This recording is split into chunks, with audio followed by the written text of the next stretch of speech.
Well, welcome to another Lightblade Learning Lab. Today we are going to use something that I exposed to you in the last session, which is our K-type thermocouple. And I've got some targets here, both paper targets and some special acrylic targets made out of 8mm thick acrylic that I have designed and made, and they fit onto the same holder that we made several weeks ago now. Now today is going to be exciting. If I get it wrong, we're going to have some fire.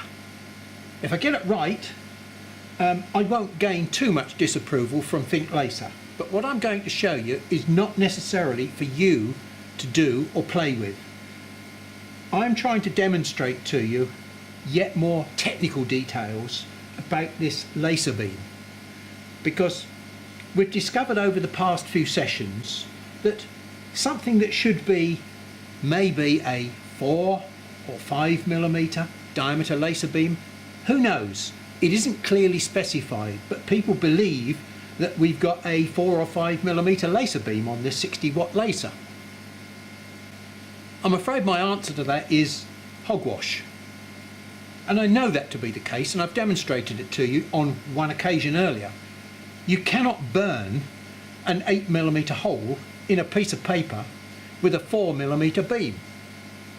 You'll burn a 4mm hole. Okay, you could say it's carrying on burning outwards, but no, once it's burnt out, it's burnt out. The energy will pass right through the middle of the hole and it won't carry on burning out.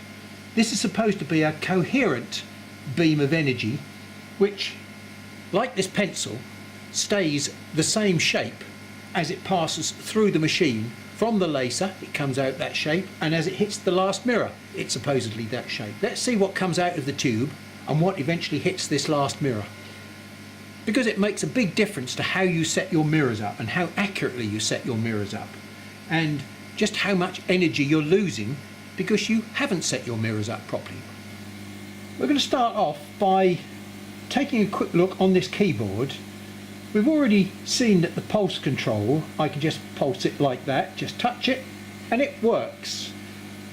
If I move to this control here and I select laser set, enter, I have got two modes that I can choose from.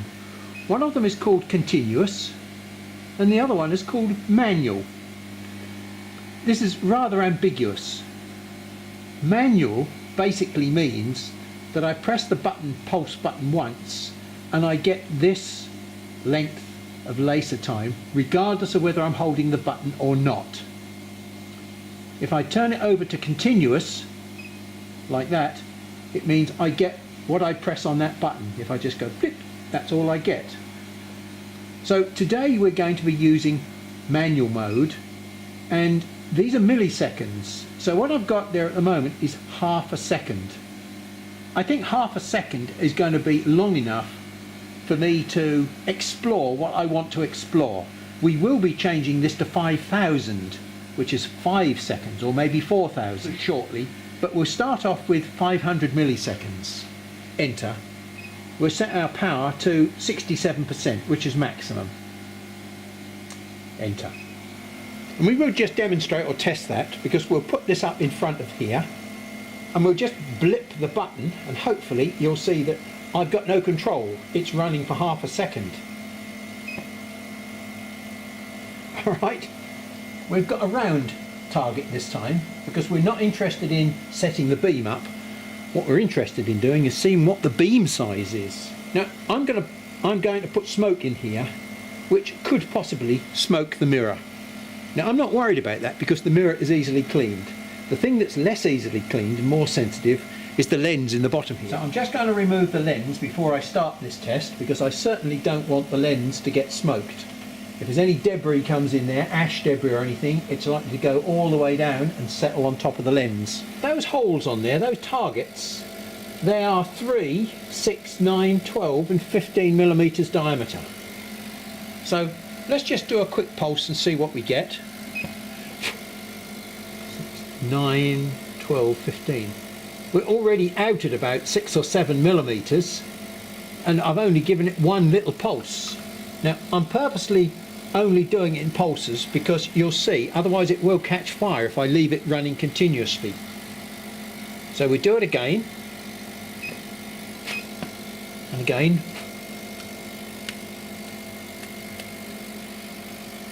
Okay, so we've got a nice ring there now, look. Now I'm already out to at least 12 millimeters, and if the beam was going right through the middle of that hole, it wouldn't catch fire, would it?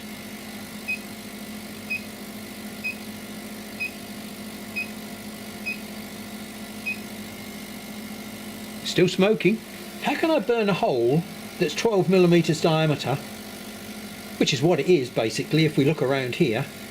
And what you've got to see also is that there's scorch marks around the outside. You say, okay, well the scorch marks at the top there is because heat travels upwards. Yeah, but that doesn't account for the scorch marks going downwards, does it? So anything that's scorching has also got heat on it. So where does this beam finish? It came out of the laser tube at 12.7 millimeters diameter. How do I know that? Well, that's the size of the aperture. Well, I have to apologise about me and my little sketches, but basically what happens is the laser tube is two mirrors.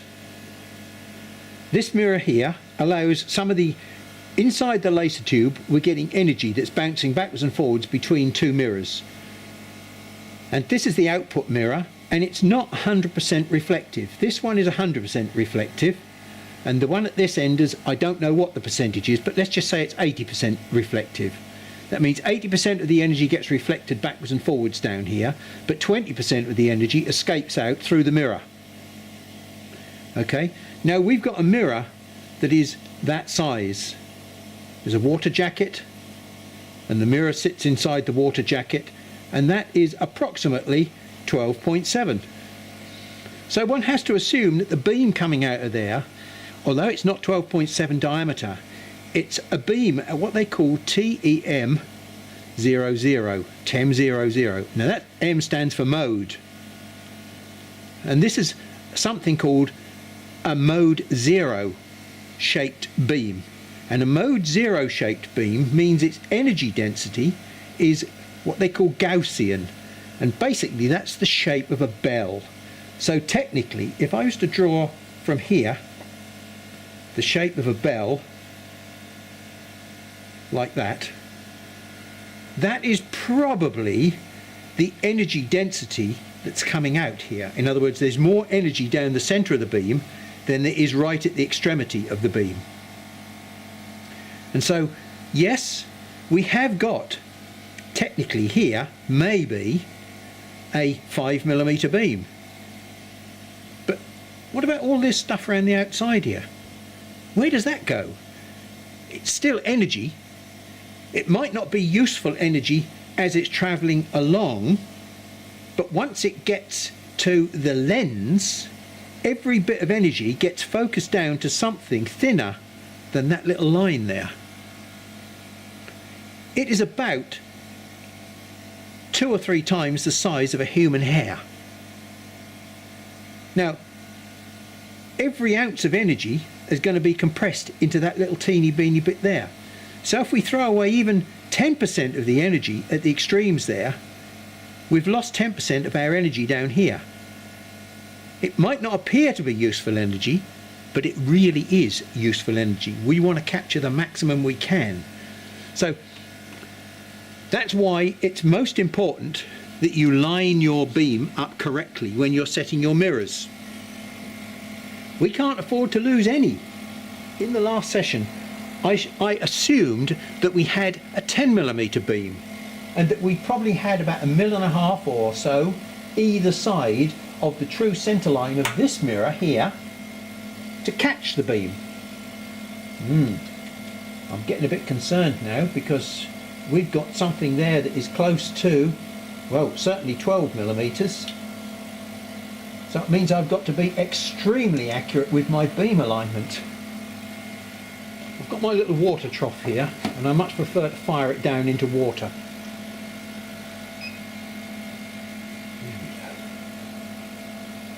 And it's just passing harmlessly through the mirrors now.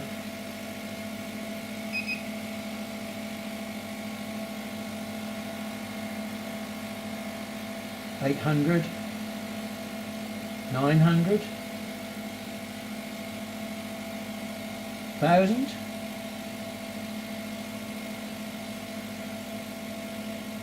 $1,100.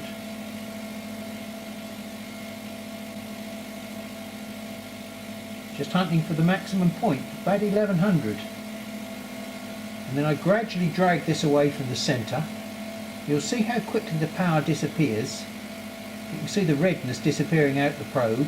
So I push it back to centre, it gets red. And as I pull it out, it goes down fairly quickly. $600, $500, $400. Still at 200, 185, push it in a little bit to see if we can make it change, 120 degrees C. So 5mm in from each side is 10, and that's 21mm diameter. So that's about an 11mm beam, and I'm still at about 110 or 120 degrees C. Now that's above boiling point.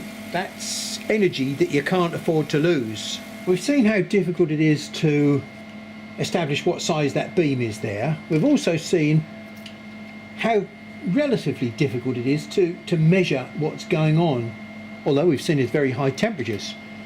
It would be nice to see the profile of this beam as I described it to you, the bell shape. Well, there is a way that we can see that, because acrylic has got some fantastic properties. It will evaporate proportional to the energy density or the amount of temperature that hits its surface. So we should be able to burn a hole in there, a bell shape, if we're lucky. I've set the timer to 5,000 milliseconds now, which is 5 seconds of burn time.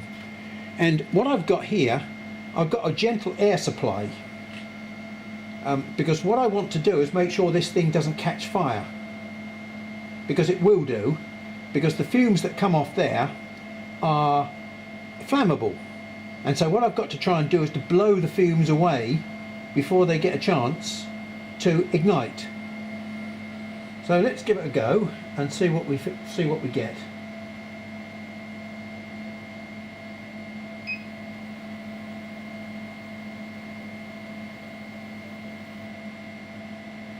And there we are, there's 5 seconds worth of burn. We've got a funny shaped beam to start with. The beam is not round. It's about, what, 7.5, nearly 8mm. And on the width, well, it's not much different. So it is reasonably round. So if we take a look at the shape inside there, yes, it is a sort of a bit of a bullet shape rather than a bell shape. But it does show categorically how the energy density varies across the beam, from very high in the middle, where we saw that very high glowing temperature, dropping off towards the side. Now, it's only 8mm diameter here. It takes quite a lot of heat to evaporate and melt the acrylic. So what sort of temperature is happening just outside here, another millimetre out here, which would take it out to nearly 10mm? Well, we can't say, because we saw that at about 10 or 11mm diameter, we were seeing over 100 degrees C. So there's still energy out here beyond this size. But we'll now do the same thing coming straight out of the laser tube. So just down here I've got a little air supply which is blowing air up into this area. So we'll run the test and see what we get.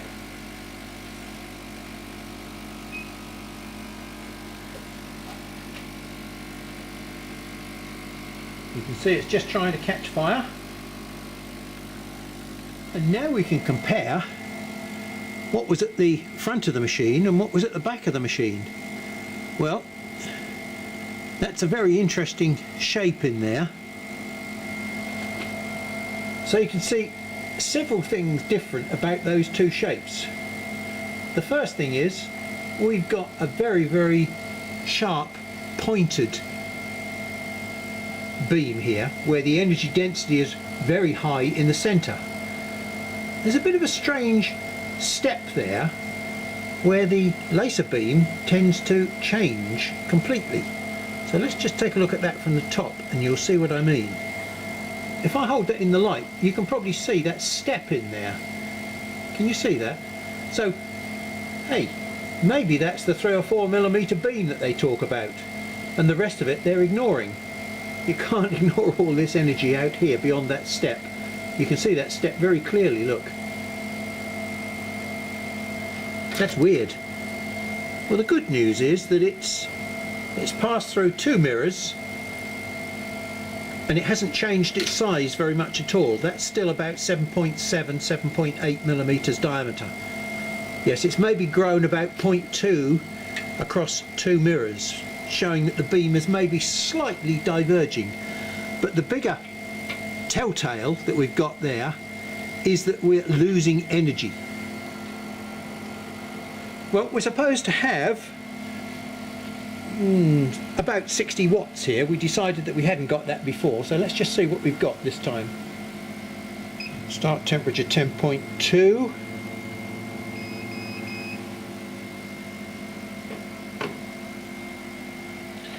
.2, 37.0 times 2 equals 53.6. That's what those numbers represent. 56.4 watts here and 53.6 watts here. So that's 95% efficiency across 2 mirrors. So I'm losing 2.5% per mirror, approximately, which is in the realms of acceptable.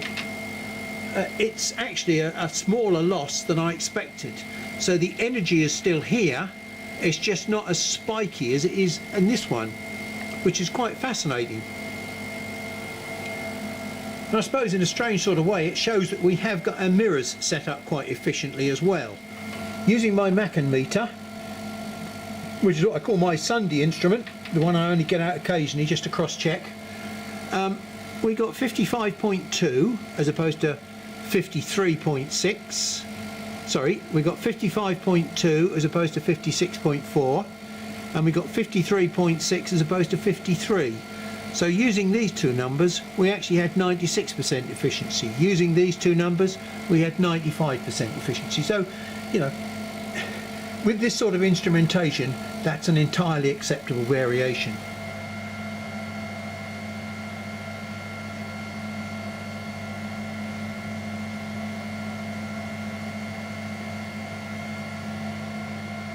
Well, that's another interesting observation that I've just done.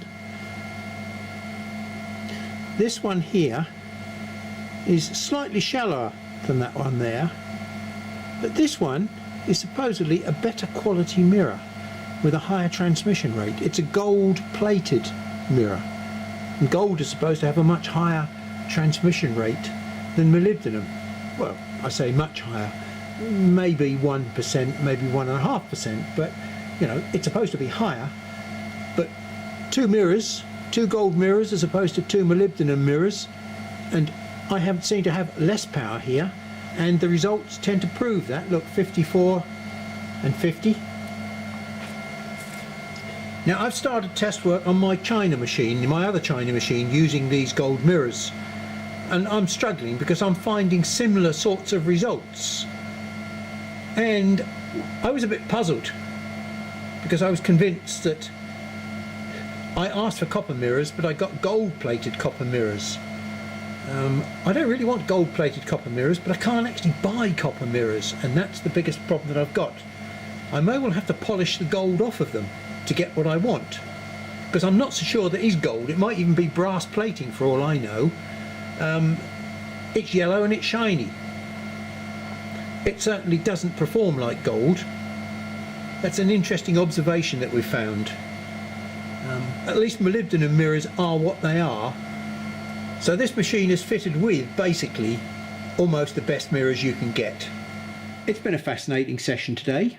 I took the opportunity while I was playing to put some gold mirrors in, and yeah, very disappointing. In fact, I'm going to go to the jeweller's tomorrow and see if I can get the gold assayed, get them tested so that we can establish whether they are gold. They're shiny, they're yellow, they don't perform like gold, so I have to suspect that all that glisters is not gold. William Shakespeare said. I think it was him, wasn't it?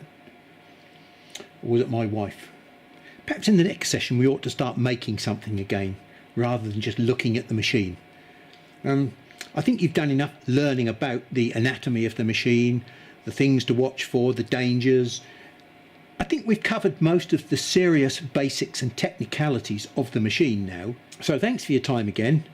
Next time it won't be quite so boring, because I hope we're going to be able to do something a little bit more interesting. I'll start thinking about a craft session for you.